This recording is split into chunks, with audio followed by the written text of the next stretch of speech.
네, 제 첫 번째 주제죠. 지난주 자산시장에서는 무슨 일이인데요. 일단은 이번 주 들어오기 전에 어떤 것들을 이제 좀 저희가 눈여겨보아야 되느냐라고 했었을 때, 제일 첫 번째는 이제 수요일 새벽 3시에 제롬 파월 의장이 하원에서 증언하는 부분이 있습니다. 그래서 여기서 어떤 멘트를 할 것인가. 그 다음에는 이제 차기 연준 총재로 갑자기 급부상을 하고 있는 라팔 보스틱 요분에 대해 가지고서 그 연설이 목요일 새벽에 있기 때문에 요것도 한번 살펴보자였고요. 그리고서는 목요일 날 매주 목요일에 나오고 있는 신규 실업수당 청구 건수, 그리고는 금요일에 이제 밤에 PC 물가지수까지 요 정도만 살펴보시면 괜찮지 않을까라고 생각을 했습니다. 그럼 이제 실제 그러했는지 한번 넘어가 보도록 한번 살펴볼 텐데요. 우선은 21일 날 월요일에 보시면은 이제 주말 동안에 각종 이제 변이 바이러스들 때문에 좀 시장에 대한 공포심이 조금씩 증가를 했던 것 같아요. 특히 이제 뭐 델타 바이러스, 그 부분에 대해 가지고서도 조금 우려들을 하시는 것 같았는데, 하여튼 요런 공포가 조금 싹 터 있는 상황에서 한 주가 시작이 됐고요. 특히나 이제 한국 시장의 경우에는 그 전주 금요일이 쿼드러플 위칭 데이였죠. 미국 시장이 내마녀의 날이었습니다. 그래서 변동성이 크면서 그게 또 아랫방향으로 나왔죠. 하락하면서 끝났다 보니까 한국 시장도 이날에는 금요일 서구 시장의 약세를 반영을 하는 모습이었습니다. 그리고 사실 아무도 기대를 안 했겠지만 그래도 기사는 나오더라고요. 뭐냐면 MSCI 선진국 지수 편입이 한국이 무산되었다라는 겁니다. 일단 한번 기사를 한번 참고를 저희가 해보도록 할게요.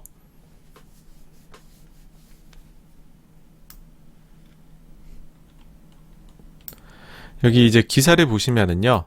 한국, 남아공보다 평가가 낮았다. MSCI 선진국 지수 편입 무산이라고 나왔습니다. 자, 한국 증시 MSCI 선진국 지수 편입 또 물 건너갔다. 올해도 관찰 대상국에 포함이 안 됐다. 일단 관찰 대상국 포함되고 그 다음에 실제 지수 편입되고 뭐 요런 스텝을 밟아야 되는데 그전 스텝조차도 이번에도 역시나 밟지 못했다라는 겁니다. 근데 이유를 보게 되면은요.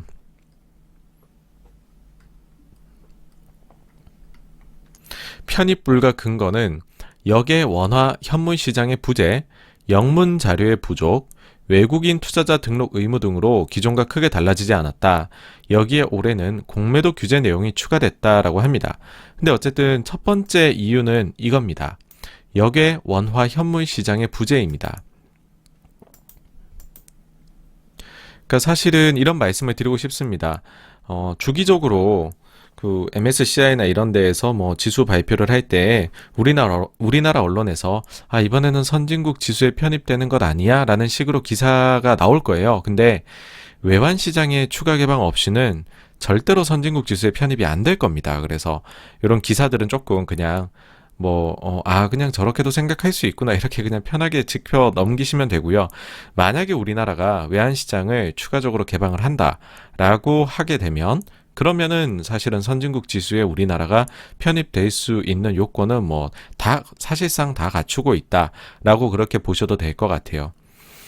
사실 이게 연초에만 해도 제가 이제 86번가에서 2021년도를 예상할 때 혹시나 우리나라가 이런 선진 지수에 편입되기 위한 노력 그런 것들이 국가적으로 나오지 않을까 그런 기대를 조금 표명을 했었습니다. 그때는 이 이유 때문이었어요. 뭐냐면 작년도 12월 달입니다. 2020년 12월 달에 자본시장연구원 금융산업실장님께서 나오셔가지고서 MSCI 선진지수 편입을 위해서 역외 원화 거래시장 개설을 검토해야 한다. 그렇게 해서 편입될 시에는 60조 원의 외국인 순매수가 기대된다. 그러니까 이제 정부 쪽에 계시는 분께서 이런 멘트를 하시니까 제가 보일 때 이거는 정말로 핵심을 건드린 건데 과연 정말 우리나라에서 할 수 있을까? 근데 만약에 이게 개설이 된다라고 하면은 그러면은 한국이 선진 시장에 들어가기에는 사이즈나 모든 면에서 봤을 때 충분하다라고 기대를 조금은 가졌었죠. 근데 사실 지난 6개월 사이에 아무런 일도 없었고요. 그러다 보니까는 한국이 뭐 선진지수 편입되는 거는 뭐 처음부터 조금 무리였다. 뭐 그런 얘기를 드리고 싶어요. 근데 사실 이제 이런 상황이 계속되게 되면 우리가 그러면 선진지수에 편입이 못 돼 있으면 이제 그 EM에 돼 있는 거잖아요. 신흥지수 쪽에. 그렇게 되면 EM 쪽은 아마도 이런 기사들을 많이 보셨을 겁니다. 뭐냐 하면은 자, MSCI EM 내 한국 비중 또 감소, 7천억 원 매도 추정, 뭐 이런 것들 기사가 MSCI에서 지수를 재조정할 때마다 이런 기사가 아마 나오게 될 겁니다. 뭐 어쩔 수 없습니다. 한국이 신흥 시장에 남아있는 한에는 뭐 추가적으로 상장하는 부분도 있고 다른 신흥 국가들이요. 그 다음에 다른 신흥 시장이 조금씩 하여튼 퍼센트가 늘어나는 게 있거든요. 그러면은 한국의 비중은 지금 매우 큽니다. 신흥 내에서는. 근데 요거는 어쩔 수 없이 계속 감소할 수밖에 없다. 그래서 우리가 이제 그 외환시장 쪽을 건드리지 않는 한에는 외인의 패시브 자금 쪽에서는 우리는 조금씩은 손해를 볼 수밖에 없는 상황이다. 그런 거 말씀을 드리고 싶고요. 그 다음에는 이제 전기요금 3분기도 동결한다는 얘기가 나왔습니다. 그러니까 사실은 이제 그 한국전력의 가장 꿈이죠. 그 연동제를 도입을 뭐 하는 부분인데, 근데 뭐 연동제 도입을 한다 만다 뭐 이렇게 아무리 이제 얘기를 해도 결국에는 이제 정부 쪽에서 인플레이션 쪽에 부담을 가지게 되면 그러면은 뭐 동결이라는 거를 아무리 이제 그 도입 단가들이 상승을 해도 동결을 발표할 수밖에 없는 거죠. 그래서 이날 한국전력이 약 한 7% 정도 급락을 했습니다. 그 다음 이제 아시아 시장으로 넘어가게 되면은요, 그 중국이 이제 비트코인 채굴업체 90%를 폐쇄 한다는 뉴스가 나왔고, 그리고 인민은행에서 은행권하고 알리페이 쪽에다가 암호화폐 관련한 서비스를 제공을 금지를 하기를 요청을 했습니다. 그러면서 암호화폐 시장 쪽이 계속해서 안 좋았던 모습이었죠. 그러고는 이제 중국에서 예금금리 산정식을 변경한다는 얘기가 나왔어요. 요거는 사실 이제 그 중간 과정이나 이런 것들은 아주 이제 세밀한 부분들이 있기 때문에 요거를 다 해가지고서 저희가 이해할 수는 없고, 이에 따른 결과가는 미칠 영향부터 보면 금리가 소폭 인하되는 효과가 있다는 겁니다. 이것인데요, 인민은행 예금금리 시스템 개혁, 유동성을 위한 정책이다. 자, 여기는 인민은행이 정한 벤치마크 금리의 일정 수준의 BP를 추가하는 방식으로 시중은행의 예금금리 상한을 설정한다고 밝혔다. 중타이증권은 이 예금금리 개혁을 통해 금리를 올해는 0.7bp, 내년에는 1.7, 내후년에는 3bp 낮출 수 있을 것으로 전망했다.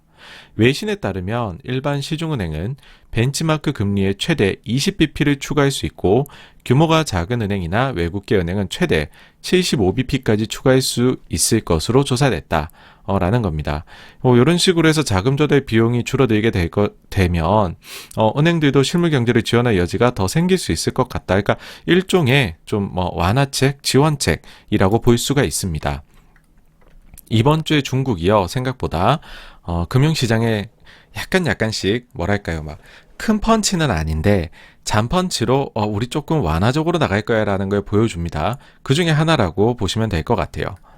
그리고 이제 일본 증시는 사실 많이 내렸어요. 이날 3%, 장중한 때 4%까지도 하락을 했었었는데요. 3% 급락한 채로 끝이 났습니다. 여기에 대해 가지고서 사실 이제 일본 증시가 급락하고 있으니까 한국 증시 쪽도 분위기가 나빴고 더 빠져야 되는 거 아니야? 막 이런 식으로 겁을 좀 냈었죠, 사람들이. 근데 이제 여기에는 이유가 있습니다. 일단은 많은 사람들이 지금 이유라고 되는 것들은 이런 거였어요.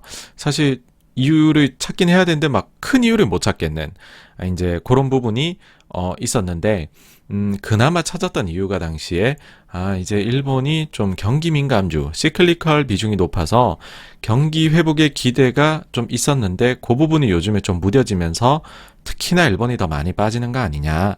요겁니다, 요거. 그런 식으로 분석하는 정도였는데, 사실은 이 부분을 확실히 말하자면은요, 일본 증시는 그 전부터 지금 지속적으로 약세를 보여왔다는 것입니다. 사실 지금 한국도 그렇고요, 미국도 그렇고 신고가 랠리를 펼치는 시장이 그렇지 않은 시장보다 더 많습니다. 그런데 일본은 보시면은 연초에 한번 이렇게 삐침을 기록해서 고가를 기록하고서는 계속 사실은 내려오고 있었고요. 요 나이 전에도 계속해서 보시면 좀 하락 터널 사이에 존재를 했었습니다. 그러면은 뭔가 다른 이유가 있다는 뜻일 거잖아요. 근데 이제 다른 이유가 뭐냐라고 하면 3월 19일에 통화정책회의에서 내려졌던 결정 때문입니다.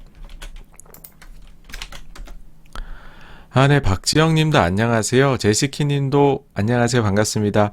상윤아 님도, 네, 반갑습니다. 또 뵙네요. 초코 님도 또 뵙게 돼서 감사하고요. 아이고, 누리동아 님 안녕하세요. 또 매번 이렇게 많이 후원을 해주셔서요. 너무 감사드립니다. 네. 행파맨 님도 오셨네요. 네, 감사합니다. 네, 꺼벙이 님도 안녕하세요. 반갑습니다. 네, 스톤키님, 또 이렇게 이번 주에도 찾아주셨네요. 너무 감사합니다. 그래서 요거 이제 뱅크 오브 재팬 홈페이지에 들어가시면 요게 나와요. 그러니까 제가 3월 19일이라고 했잖아요. 이제 리스트를 눌러서 보시면은요.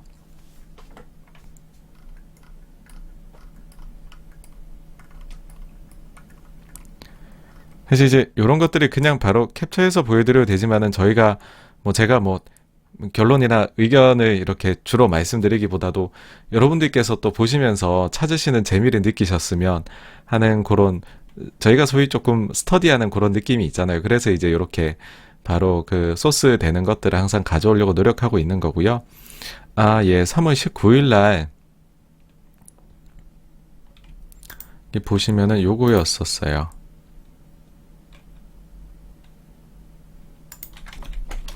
여기서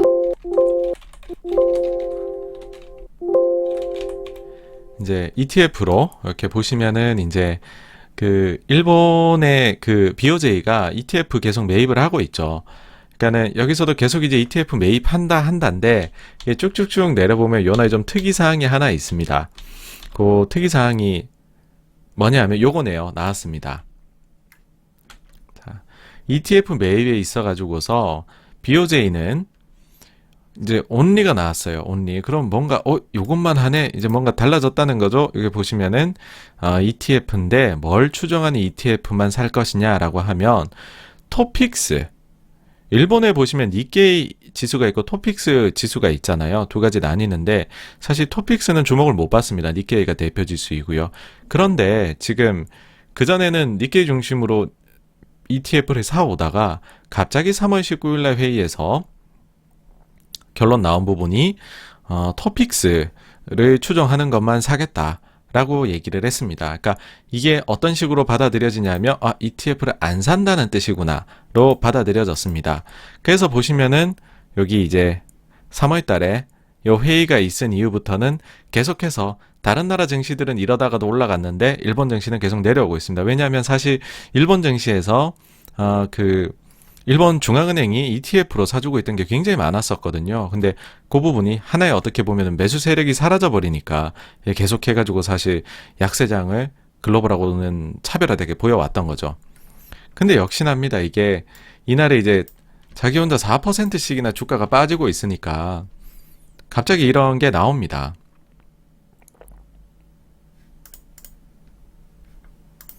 제가 지금 링크를 잘못 걸어놨네요.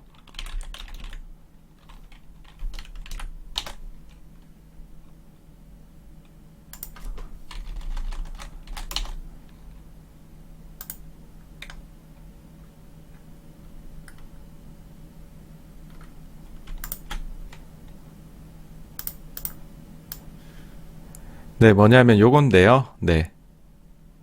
너무 빠지니까는 BOJ가 ETF 샀다는 겁니다. 요게 이제 4월달 이후로 처음으로 샀다는 뜻입니다. 그러니까 이제 4월 21일 날 이후로는 ETF를 안 사고 있었어요. 일본 중앙은행이. 근데 주가가 너무 빠지니까는 못 참겠다 하고 이제 매입에 다시 나선 것이죠. 그러고 나니까는 역시나 이제 급빵긋합니다. 주가 보십시오. 네. 급빵긋하죠. 그래서 역시 이게 시장의 매질 앞에 장사가 없다라는 거고요.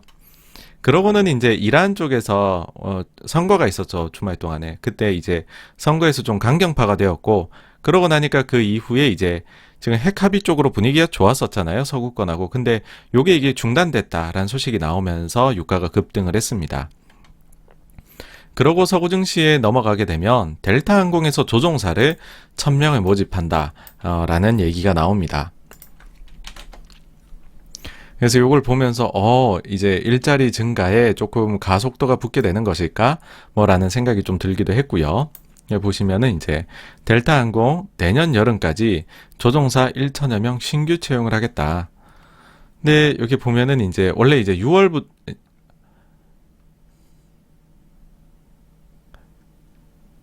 지난 이제 4월 달에 그런 얘기를 해요. 뭐 팬데믹 슬럼프를 극복하고 회복하기 시작을 했기 때문에 6에서 8월 조종사 약 75명을 시작으로 직원 신규 채용을 재개하겠다라고 밝혔었는데 지금은 이제는 훨씬 대규모가 됐죠. 이제 1000명까지도 우리가 이제 늘리겠다. 추가적으로. 하여튼 그래서 이제 지금까지는 사실은 이제 신규 실업 쪽이 줄어드는 부분이었고 고용이 생겨나는 쪽 일자리 쪽은 조금은 속도가 뭐랄까요 기대보다 못 미쳤다라고 한다면은 요 기사를 보니까는 일자리 증가에도 이제 가속도가 붙는가 그런 생각이 좀 들었던 기사였고요 소식이었고요. 그 다음 날에는 파월 의장이 이제 미국 하원 코로나19 특별위원회 출석에 앞서 갖고서 서면으로 이제 질의에 대한 자료를 제출을 하거든요. 근데 여기에서 뭐 기존 태도에서 달라진 점이 없는, 그러니까 비둘기적이죠. 지금 파월 의장은 그런 점들이 좀 이슈가 됐었습니다. 그래서 코스피는 좀 빠졌었고, 근데 이제 미국 시장은 금요일에 빠졌던 부분들이 상당 부분 회복을 한 그런 하루였습니다. 그리고 미국채 10년물 금리가 1.484로 끝났는데 여기 이제 3.4bp 정도 오른 겁니다. 요 결론만 놓고 보시면은 이날 금리가 그냥 뭐 적당히 있다가 좀 조금 올랐구나 상승했구나라고 하실 수 있겠지만 요게 이제 차트로 보시면 좀 놀라움이 있습니다. 여기 이제 미국채 10년물인데요. 요 날이거든요. 요 날 이 월요일인데 강한 아랫비침이 보이시죠? 그쵸? 이게 1.35%까지 내려갑니다. 그러니까 무슨 말이냐 하면은 변동성이 매우 컸다는 것이죠.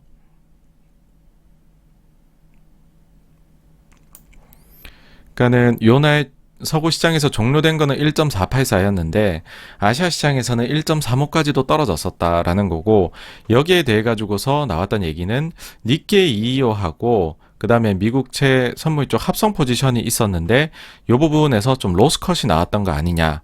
그러면서 그 로스컷 물량이 해소가 되면서 이제 아래쪽으로 한번 확 갔다가 왔다. 뭐 이런 식의 얘기가 있기는 했습니다. 어쨌든 이런 삐침을 보이면서 그래도 무난하게 마무리했다는 거고요. 그 다음에 이제 화요일에 보시면 아시아 증시는 전일 서구 증시가 상승했기 때문에 안정적으로 좀 상승하는 모습이었고요. 그 다음에는 이제 파월 의장이 하원에 출석을 했는데 사실은 뭐 별다른 이슈가 없었습니다. 전이 사실은 이제 서면으로 제출한 자료에서도 저희가 뭐 특별함을 못 느꼈기 때문에 이날 이제 의회 증언 실제로 나가가지고서도 뭐 별일이 당연히 없을 것이다 라는 생각을 이제 당연히 했던 거고요. 이제 파월 기존 입장 재확인, 나스닥 최고 마감 뭐 이런 식의 기사들이 나왔습니다. 사실 요때 이제 쏟아져 나왔던 게 FOMC가 6월 달이 조금 매파적이어서 걱정들을 했는데 파월 의장이 나와가지고서 비둘기적으로 얘기해서 불난거를 잘 진압을 했다. 뭐 요런 투로 지금 기사들이 나오고 있습니다. 근데 저희 채널 뭐 들으시는 분들은 아시겠지만은 지난 6월 FOMC 자체가 사실은 조금 뭐 그렇게 매로 해석하기에는 무리가 따르는 어떻게 보면 그런 회의였기 때문에 요런 뭐 파월 의장의 하원 출석 연설까지 뭐 볼 필요도 없었던 거 아닌가라고 생각을 합니다. 마찬가지로요. 지금 존 윌리엄스 뉴욕 연준 총재, 그러니까 사실 뉴욕 연준 총재의 자리는 굉장히 중요하죠. 실제로 이제 오픈 마켓 에서 자금 왔다 갔다 하는 것도 실행을 내리는 곳이고, 그리고 상시 의결권을 지역 연준 중에서는 유일하게 가지고 있죠. 여기 이제 총재도 비둘기적인 좀 발언으로 힘을 못했습니다. 그래서 이 날은 다들 괜찮은 날이었고요. 그 다음에 미국채 10년물 금리는 소폭 내린 채로 끝났습니다. 그 다음에 이제 수요일 날에는요. TSMC에서 자동차 칩의 공급이 예상보다 빨라질 것 같다는 기사가 나왔었고요. 그리고 이제 서구 증시로 넘어가게 되면 라파엘 보스틱 좀 매파적인 발언을 했습니다. 그러니까 내년도에 금리 인상을 전망한다. 그러니까 상당히 매파적이죠. 플러스로 내년도도 올리고 그 다음에 23년도에도 2회 인상하는 한 정도를 자기가 생각을 하고 있다. 그리고 우리가 테이퍼링의 전제 조건으로 삼은 상당한 추가 진전 달성에 우리가 클로즈 근접해 있다라는 발언을 했습니다. 그래서 요 분이 사실은 조금 요즘에 좀 물망에 오르고 있는데요. 차기 연준 의장 쪽으로. 근데 좀 매파적인 발언을 해가지고서 요런 식으로 계속 발언을 하시면 요 분이 다시 떨어질 수도 있겠는데 인기가 순위가 그런 생각이 들었습니다. 그러고는요 이제 다음 주에 미중 고위급 회담 개최 가능성에 대한 기사가 나왔고요. 요건 언제냐면 이제 G20 외교장관 회의가 있다 해요. 28일부터 이틀간. 이제 그 현지 시간으로, 그러니까 우리 시간으로 하면 29, 30일입니다. 여기에서 아마도 미중 고위급 외교장관들끼리의 미팅이 있지 않겠느냐, 뭐라는 가능성이 나오고 있습니다. 그래서 미중은 하여튼 뭐 서로 간에 협력할 것은 협력하고, 그 다음에 서로 간에 다툴 것은 다투는 형태로 계속해서 좀 움직이는 것 같다라는 생각입니다. 그리고는 좀 재미있었던 거는 이거예요. 사실 이제 유가가 계속 오르고 있습니다. 이게 이제 유가인데, 차트 보시면은 유가가 한때는 WTI 이제 마이너스 40까지도 이때 뭐 ETN하고 난리가 났었죠. 난리가 났었는데 이게 요렇게 급반등을 해가지고서 지금은 이제는 금요일로 보시면은 WTI가 74불에 마무리가 됐습니다. 그러니까는 계속해가지고 올라오고 있는데 이게 최근에 조금 가속도를 낸다는 느낌이 받죠. 그렇죠? 그러면은 사실 이게 유가가 급등을 하게 되면 인플레 쪽에는 당연히 안 좋은 영향이 미치게 됩니다. 근데 지금까지는 이게 급등할 가능성은 없지 않을까라고 생각을 했었어요. 근데 여기 약간은 피치를 올리고 있단 말이죠. 이런 상황에서 미묘한 멘트를 합니다. 사우디 장관이 우리가 이제 인플레 억제 역할을 하겠다.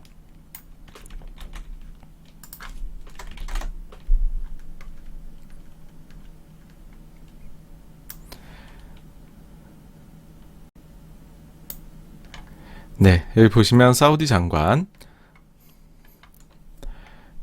오펙 플러스 인플레 억제 역할을 하겠다.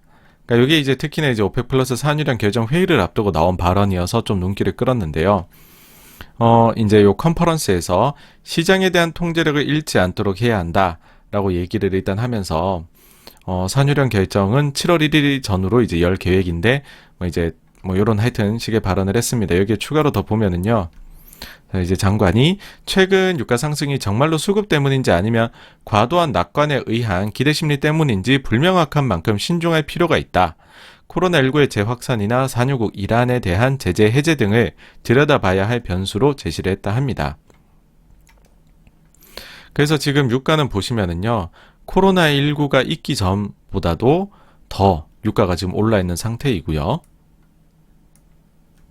그래서 이제 요런 발언을 이제 가지고서 추론을 해봤을 때 이제 언론에서는 그러면 다음 주에 있을 회의에서 하루 50만 배럴의 증산안을 검토할 예정인가 보다라는 식으로 이제 기대를 한다라는 식의 기사가 나왔다는 겁니다.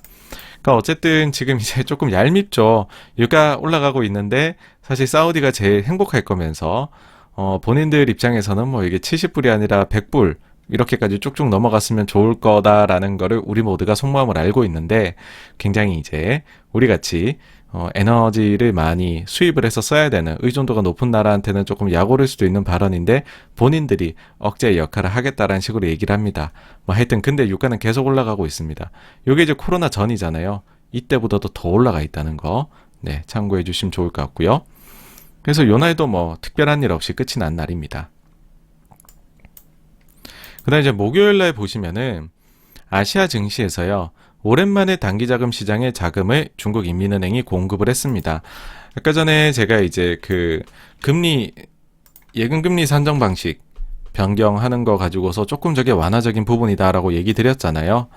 근데 보니까는 또 이제 인민은행이 재밌는 거를 하셨더라고요.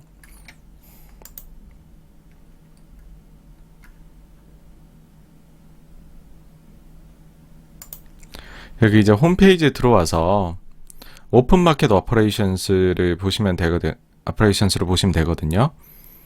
그래서 이제 24일 날 보시면은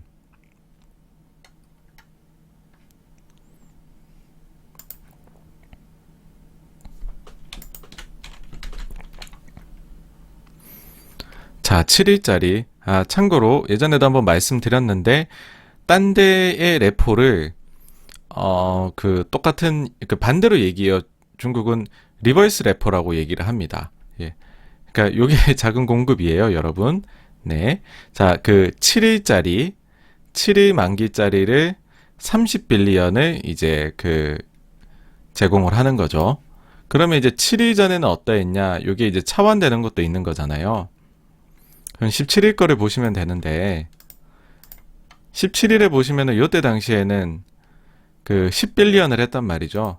근데 지금 30빌리언이니까는 20빌리언을 더 넣은 거잖아요. 그렇죠? 그래서 단기자금 시장에 자금을 조금 풀어넣는 역할을 굉장히 오래간만에 중국인민은행이 했다라는 겁니다. 그래서 이건 뭐 완화적인 부분이고, 그 다음에 이제 서구 증시에 가보시면 밤 9시 반에 신규 실업수당 청구 건수가 나왔는데 예상치가 38만이었어요. 근데 발표치가 41만 1000. 그러니까 사실 절대 수치로 보면 잘 나왔다고 봅니다. 근데 예상치를 만족시키지는 못하는 숫자가 나온 거죠. 자, 이런 의문이 드실 수 있어요. 이제 이거를 저희가 매주 보다 보니까는 무슨 생각이냐면, 그러고 보니까는 이번 주뿐만 아니라 그 전에 2주도 그러니까는 안 좋았던 거 아닌가. 보면은 지난주에는 예상치가 35만 9천이었는데 발표치가 41만 2천. 그 전주에는 예상치가 37만이었는데 발표치가 37만 6천이 나왔다는 거죠. 그 이전으로 보시면은요, 발표치가 계속해서 예상치보다 잘 나왔었거든요. 근데 최근에 들어와서 3주 연속으로 시장을 조금씩 실망을 시키고 있다는 거죠. 근데 또 생각을 해보니까는 월 초에 나오는 고용 보고서도 지금 4월 달 거, 5월 달 거, 요게 지금 연속해서 예상치를 밑돌았었지라는 게 떠오르실 거예요. 이제 5월 달은 보시면은 이게 6월 초에 나온 거죠. 예상치가 67만 1000이었는데 발표치는 55만 9천이었고, 4월 달 고용이 나왔던 거는 보면은 이땐 기대치가 굉장히 높았죠. ADP 숫자가 잘 나오면서. 근데 예상치는 100만이었는데 실제 발표치는 26만 6천에 불과했습니다. 그러니까는 이런 생각이 들 수 있는 거죠. 야, 고용 보니까 역시 세상은 별로야. 실제로 고용도 잘 안 되고 실업도 이제 슬슬 모멘텀이 줄어드는구만. 이라는 생각이 드실 수가 있습니다. 근데 여기서 또 한 가지 또 기억나실 만한 게 있죠. 뭐냐면은 이제 86번가에서 ISM 지수 나올 때에 그 이제 실제 인더스트리하고 인터뷰한 내용을 제가 번역을 해가지고서 올리고 있는데 6월 초에 지표가 이제 그 나왔을 때 그때 당시에 이제 코멘트들을 다시 한번 가져와 봤어요. 자, 일할 직원 구하기가 너무 힘듭니다. 직원이 없어서, 그 다음에 일손 부족, 그 다음에 일손 부족. 아니, 일손이 부족하다는 말이 굉장히 많이 나오고 있죠, 그쵸? 그러니까 이렇게나 일손이 구하기 힘들다. 근데 실업이 생각보다 더 늘고, 그 다음에 고용은 생각보다 더 안 된다. 이게 언뜻 보셔도 조금 말이 안 되잖아요. 앞뒤가 안 맞을 수 있는 거잖아요. 그러면은 이 중에서 일단 하나는 저희가 한번 체크를 해볼 수 있을 것 같아요. 뭐냐면 신규 실업수당 청구 건수입니다. 요게 보시면은 지금 좀 노이즈가 있어요. 어디에 노이즈가 있느냐? 미국의 주 중에서 펜실베이니아에 조금 노이즈가 있습니다. 이게 이제 요번에 발표된 신규 실업수당 청구 건수에서 그 전주 대비 이번 주에 늘어난 이제 수를 의미를 주별로 쫙 나눈 건데요. 다른 데들 보시면은 줄어든 데가 더 많죠. 근데 그 늘어난 곳이 몇 개 없는데 그 중에서도 펜실베이니아 혼자 압도적입니다. 만약에 이 숫자가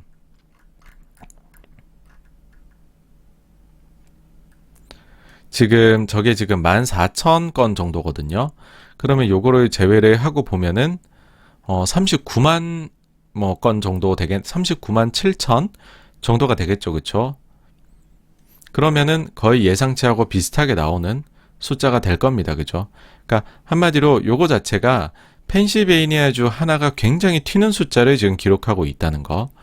근데 그 전주도 보면은요, 역시나 펜실베이니아가 1등이에요. 혼자서 뭔가 튀는 면이 있습니다. 이럴 땐 우리가 무슨 요소가 있는지 확인을 해봐야 되잖아요. 이게 뭐가 있냐면 이달 초에 펜실베이니아 시스템을 개편을 했다고 합니다. 그러면서 백록이 좀 발생을 했다고 해요. 그래서 이게 조금 한 번에 반영되고 이런 것들이 조금 있나 봐요. 그래서 이런 부분을 저희가 제외를 하고 만약에 생각을 한다라고 보면은 전주 대비해가지고 신규 실업수당 청구 건수가 줄어들고 있는 주의 개수가 더 늘고 있다는 점. 그러니까 요거는 이제 그 전주 보시면은 딱 보아도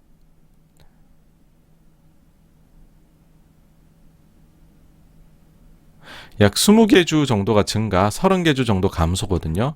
근데 이때 보시면은 35개 주에서 감소, 나머지 주에서 증가, 뭐 이런 식으로 줄어드는 주가 더 늘어나고 있다는 거. 그러니까 요게 트렌드라는 거. 그러면은 실업 쪽에서는 계속해서 모멘텀이 좀 유지가 되고 있다라고 보아야 된다라는 게 86번가의 생각입니다. 그러면 오늘 고용을 여기서 짚어서 조금 더 얘기를 해볼까 해요. 뭐냐 하면은 저는 이제 개인적으로 향후에 지금 고용이 급증을 할 가능성도 있다고 보는 입장이거든요. 근데 그 이유는 한 가지입니다. 뭐냐면은 추가 실업 보조, 지금 미국에서 제공을 하고 있는데 이게 감소하기 때문입니다. 그러니까 지금 현재 일자리를, 그러니까는 회사에서는 일할 사람이 부족하다 그러고, 근데 막상 일자리는 그렇게 늘어나질 않고 이런 미스매치가 왜 발생하느냐, 여기에 대해서 많은 분석이 나오고 있는데 그들이 공통적으로 들고 있는 주요 요인 중에 하나는 요겁니다. 추가 실업 보조가 너무 많기 때문에 노동 의욕이 지금 떨어져 있다는 거예요.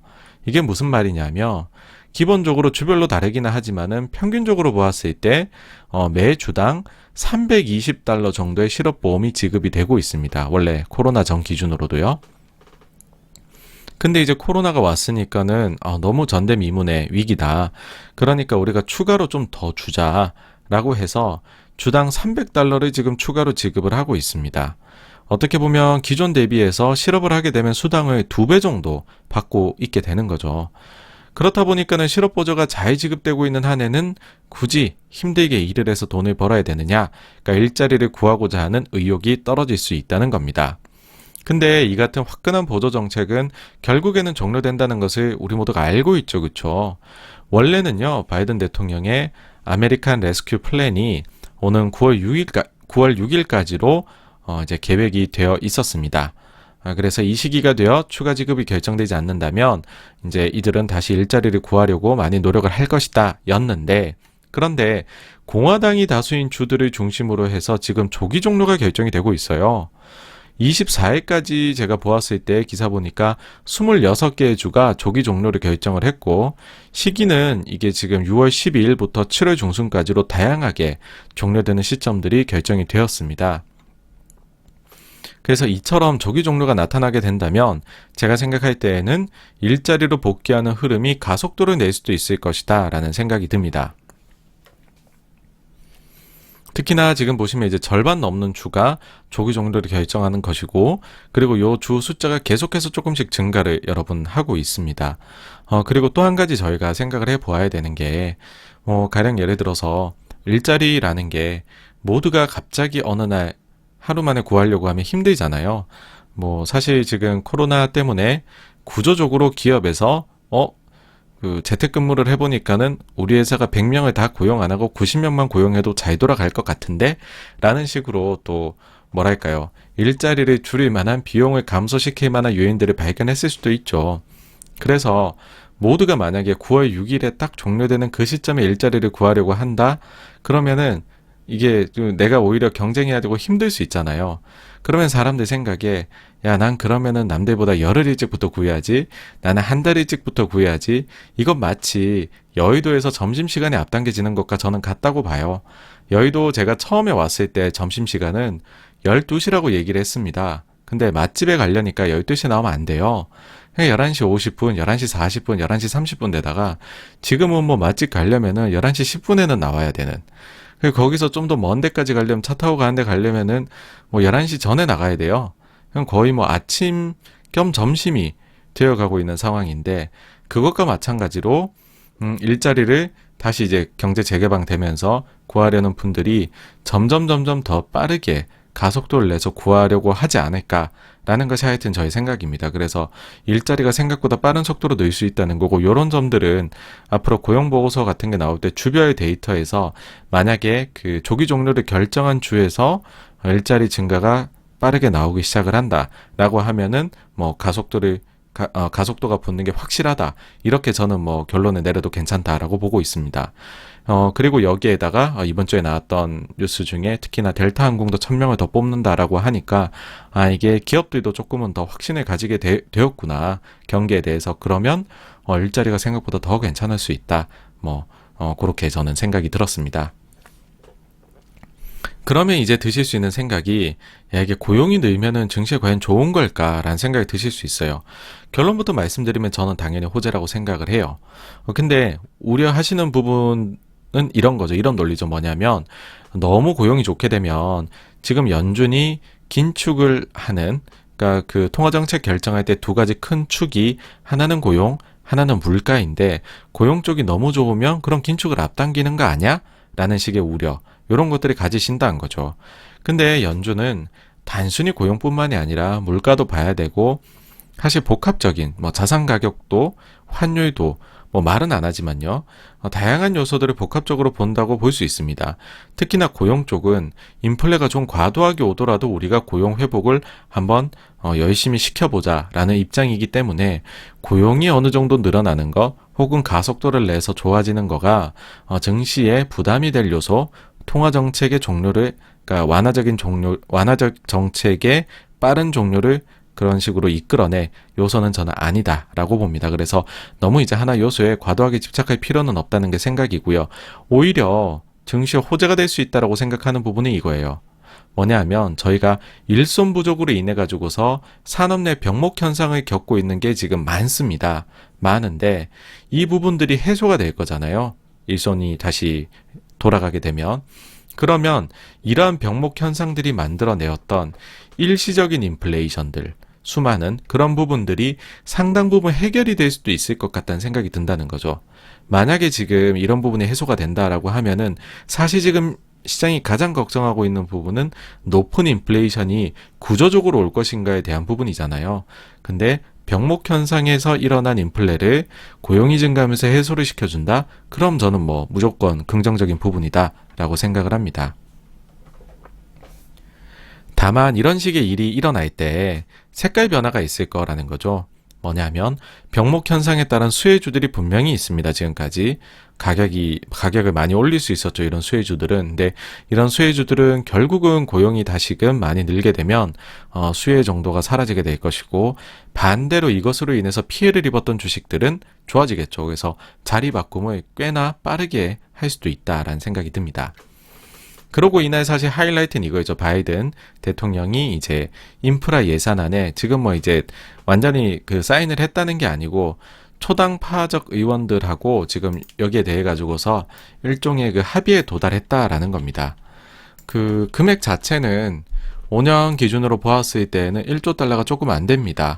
근데 사실 이제 조금 실망스럽죠. 왜냐하면은 당초에는 이게 이제 2.25조 달러 정도 얘기를 했던 건데 많이 줄어든 거니까요. 자, 보시면 미국 상원이 9,530억 달러 규모 잠정 합의. 당초 2.2조 달러에 미치지 못한다. 그렇지만 어쨌든 경기 부양안 탄력을 받게 됐다. 자, 우리 누구도 원하는 모든 것을 얻지 못한 데는 동의한다. 그렇지만은 우리는 초당적 합의, 우리는 합의했다. 라는 거고요. 물론 아직 세부 사항의 논의는 남아있기는 하지만 전통적 인프라 예산을 편성하기로 합의를 했다. 그럼 여기에 이제 참여한 의원들은 이제 모두 21명인데 그럼 이제 법안 통과에는 문제가 없겠죠. 그쵸? 합의 금액을 보게 되면은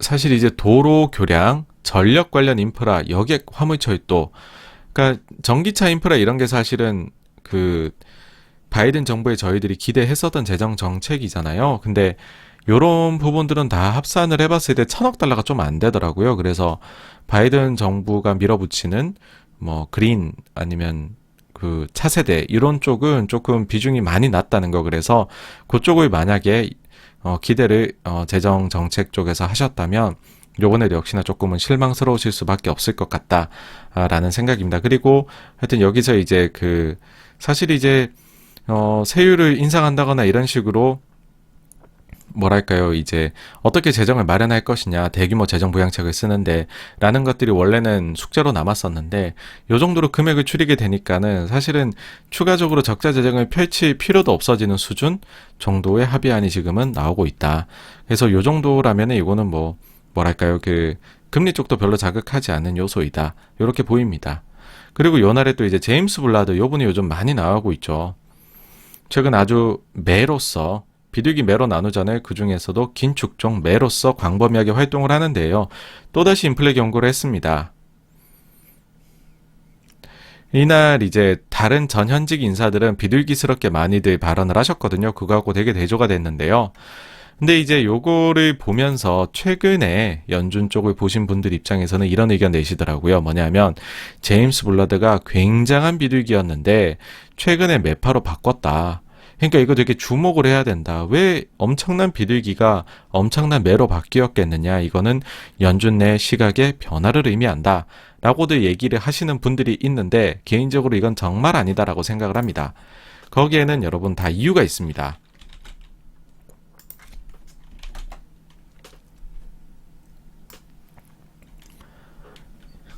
(2013년도에) 여러분들 기억해 보시면 이제 테이퍼링 이슈가 있었잖아요. 근데 이제 그에 앞서 가지고서 요 기사가 언제 나왔냐면 2012년 2월달 기사입니다. 2012년 2월달 기사.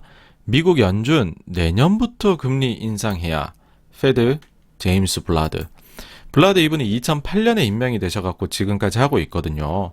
근데 여러분 2013년도에 그것도 마지막 달인 12월 달에 비로소 돈 푸는 것 금액을 줄이기를, 안 푼다는 것도 아니죠. 계속 푸는데 돈 푸는 것 금액을 조금 줄이는 거를 처음으로 실행을 했거든요. 금리 인상은 그보다 훨씬 뒤에 했죠. 근데 블라드는 2012년도에 무려 아주 놀랍게도 내년부터 금리 인상을 시작해야 라고 얘기를 했었습니다. 어떻게 느껴지시나요? 이땐 굉장한 매였죠. 그쵸? 2013년에는요. 근데 그래 놓고서 요 분이 좀 바뀌세요.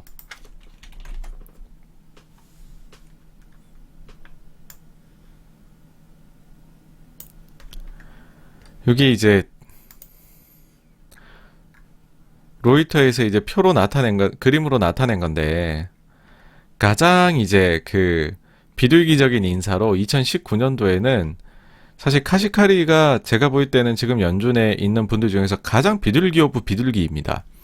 근데 그와 어깨를 나란히 하는 가장 비둘기의 제임스 블라드가 나와 있습니다. 언제 이렇게 개종을 하셨는지 발빠르게 개종을 하셨어요.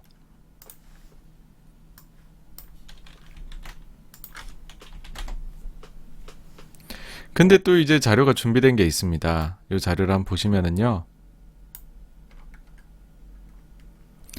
이게 이제 작년 9월 달이에요. 이제 그 코로나로 인해서 충격을 많이 받았다가 조금 회복한 시기죠, 그쵸? 이때 그 경기 회복에 대해 가지고서 파월하고 조금 시각이 달랐던 거죠, 블라드는. 파월 같은 경우에는 이때 당시에 경기가 좀 회복되고 자산시장도 좋아졌지만 추가적인 재정 부양책이 반드시 필요하다. 라고 이제 의회에 계속해서 요청을 합니다. 요구를 했는데 그에 반해 가지고서 제임스 블라드는 추가적인 재정 필요 없을 것 같아. 그거 아니라도 괜찮아. 라는 식으로 표현을 했죠. 거기에 대해 갖고서 이제 허키시 비유라고 얘기를 했어요. 근데 이건 어떻게 보면은 이제 그 사실 상황 판단을 잘못한 거죠. 그때 당시에 재정 부양책이 계속해서 이뤄지지 않았다라고 하면은 모르겠습니다. 지금 이제 그 뒤에도 계속 해가지고 부양책들이 나왔으니까 지금의 증시가 된 건데 아니었다면 지금보다는 뭐 덜 좋았겠죠. 그쵸? 그러니까 비유 자체가 그렇게 막 훌륭하신 분은 아니다 라는 거를 말씀을 드리고 싶고요. 그리고 86번가에서도 뭐 두어 번 다뤘던 것 같은데 그때 당시에 이제 그 구체적인 데이터 연준에서 구체적인 좀 테이퍼링을 시행하는 거, 테이퍼링에 대해 얘기 나누기를 시행하는 거에 구체적인 데이터를 좀 제시를 했던 게 제임스 블라드가 백신 접종률이 75%, 70에서 75% 정도 되면 우리가 테이퍼 디베이트를 해도 되지 않겠느냐라고 얘기를 했던 거죠. 근데 어쨌든 이제 테이퍼에 대해서 언급하기조차 싫어했던 당시의 분위기를 생각을 한다면은 요 말을 꺼냈다는 것 자체가 조금은 요거를 뭐 비리기적이다라고 보기는 어렵고 제가 볼 때는 좀 매스러운 면이 있었죠. 그래가지고서 이제 최근 들어와가지고 또 이제 원래는 매였다가 비둘기였다가 또 약간 매스럽게 가다가 최근에 완전 매 쪽으로 개종을 한. 그래서 저는 그냥 요 분은 경력이 굉장히 오래되셨기 때문에 우리가 좀 신경을 써야 하기는 하지만은 좀 와리가리 하시기 때문에 발언에 너무 의미를 둘 필요는 없다라는 거고, 그냥 요즘에 지난 금요일 날에 뭐 주가 하락의 이유가 제임스 블라드의 매파적인 발언이라고 얘기를 할 정도로 이분의 격이 많이 올라가신 것 같아요. 그러다 보니까는 요즘 많이 관심 가져주니까 많이 기뻐하신다, 그냥 그 정도로 생각을 합니다. 그리고 이제 25일 금요일 날 가면 아시아 증시에 인민은행이 연이트 자금을 공급을 합니다. 요거 다시 한번 보시면은요, 이제 25일 거고 그 다음에 7일 전인 이제 18일 거 비교를 해보시면은요, 여기 18일에는 이제 10빌리언 넣어줬는데 시장에다가 그 금요일 날에는 30빌리언, 그러니까 금액이 또 목요일에 이어갖고서 20빌리언 계속해서 더 넣어주고 있죠, 그쵸? 그래서 중국에서 이제 연이틀 자금을 공급을 했다. 그러면은 이게 좀 뭔가 이유가 있는 거다. 그런 거죠. 왜냐하면 이제 연초를 저희가 생각을 해보시면 당시에 주식시장이 좋았어요, 글로벌로. 근데 그때 당시에 중국 증시는 별로 좋지 않았습니다. 그래서 차별화가 됐었는데, 그렇게 이제 차별화되게 별로였던 이유 중에 하나는 단기자금 시장에서 계속해서 중국이 자금을 흡수를 해 나갔었어요. 그런 식으로 이제 경계심을 보이니까는 시장에서는 중국이 조금 긴축으로 방향을 확 선회한 거 아니냐, 그런 모습을 보이는 거 아닐까, 뭐랄까요, 사전 작업인 거 아니야? 라는 식으로 생각을 해서 중국 증시 별로였죠. 그리고 그때 당시에 이런 부분들이 한국 시장에도 영향을 주게 되었습니다. 근데 이제는 보면은 공급을 하는 거죠. 완화적이네? 그럼 이젠 반대로 가는 것이냐? 라고 생각을 할 수 있는데요. 일단은 뭐 조금 한시적이다는 느낌도 있어요.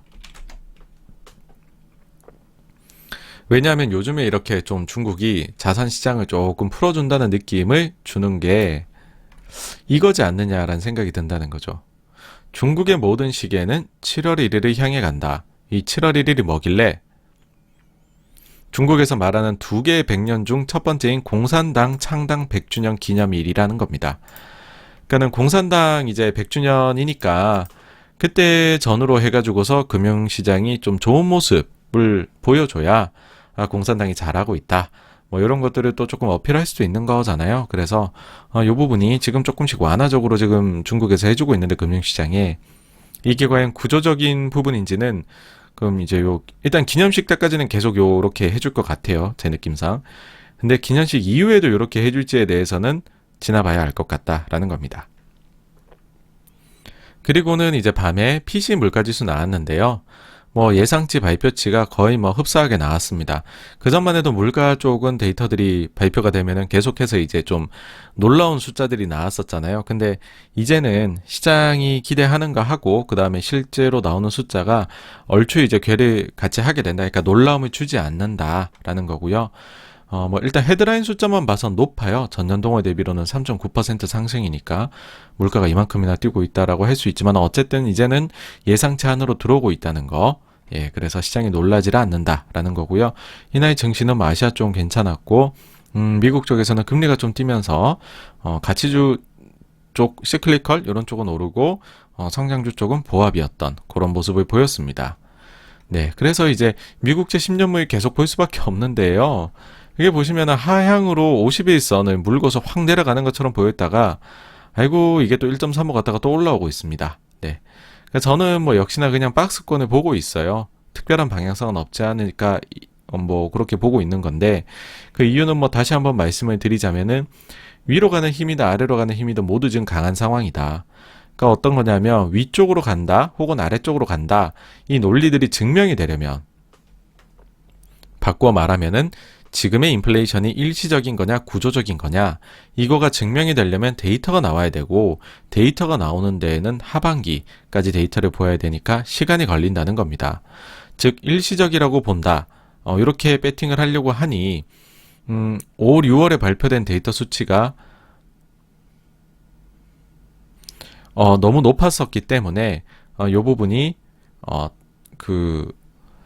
이제 떨어지는 거를 확인을 해봐야 된다는 거죠. 그러니까 일시적이다라고 정말 단정적으로 얘기하기에는 야 그러기엔 5, 6월 달에 우리 발표됐던 거 너무 높았잖아. 너 정말 일시적인 거 맞아? 하반기까지 봐야지 떨어지는 거라는 거고요.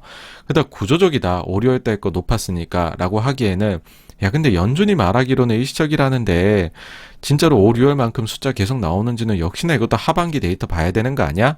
그러니까는 이게 시간이 걸린다는 거죠. 그러면은 양쪽 다 세게 베팅을 하기는 어렵다. 물론 여기에서 변수들이 그 전에 나올 수 있습니다. 뭐냐 하면 재정 정책이 예상보다도 훨씬 크게 나온다? 그러면 국채 발행이 늘 거니까 금리 쪽 위로 올라가는 압박 요인이 되겠죠. 근데 지금 뭐 아까도 말씀드렸지만 바이든 정부가 재정 정책 쪽 합의하는 거 보시면은 예상보다 작아지면 작아질지 커질 건 없거든요. 아니면 이제 연준이 돌변해서 긴축의 시계를 앞당긴다? 근데 그럴 연준으로도 지금 별로 안 보이고요. 자산시장이 급락한다? 사실 지금 급락의 징후나 예우는 저는 뭐 변동성의 징후는 그렇게 안 보이기 때문에 이 세요수 모드에서 특별함이 안 느껴져서 그렇다면은 또 역시나 이 50일선을 물고서 위아래로 왔다 갔다 하면서 하반기 데이터들 나오는 것들을 확인하는 과정을 거치지 않을까라는 생각입니다. 그래서 총평을 해보면은요. 요 밑에 부분 지난주하고 똑같습니다. 코스피요. 지금 굉장히 조용하게 신고가를 기록하고 있거든요. 수많은 정말로 연초 이후에 소위 말해서 증시가 빠질 것이라는 거의 저주에 가까운 그런 안 좋은 예상들이 많았었죠. 근데 그 모든 걸 뚫고 지금 코스피가 조용히 신고가를 기록하고 있다라는 거고요. 다른 글로벌 국가들도 보았을 때 증시는 전반적으로 다들 평화로움이 지속되고 있다. 현재 제가 봐서는 지금 여기에서 크게 특별히 변화될 건 없을 것 같은 그런 분위기로 보입니다. 다음 주로 넘어가게 되면요. 이제 월말 월초죠. 월초부터 해가지고서는 중요한 데이터들이 이제 많이 나오게 됩니다, 여러분. 수요일 날 밤에 이제 ADP 비농업 고용 나오게 되고요. 그 다음에 목요일 날에는 한국 수출입액, 그리고 중국 공산당 100주년, 그리고 목요일이니까 신규 실업수당 청구 건수 나오고, 그러고 나서 이제 월초에 나오는 ISM 제조업 구매자 지수 요거 봐야 될 것 같고요. 금요일에는 한국의 소비자 물가, 최근에 하늘이 좀 매파 본색을 드러내고 있죠. 그리고 고용이 중요한데 과연 리오프닝에 맞추어서 실업 보조를 조기에 종료하기로 한 지역들에서 고용이 어떤 식의 변화를 보이고 있는지를 한번 이 보고서에서 좀 참고를 해볼 수 있을 것 같거든요. 그래서 요거까지도 한번 눈여겨보셨으면 좋겠다라는 겁니다. 네.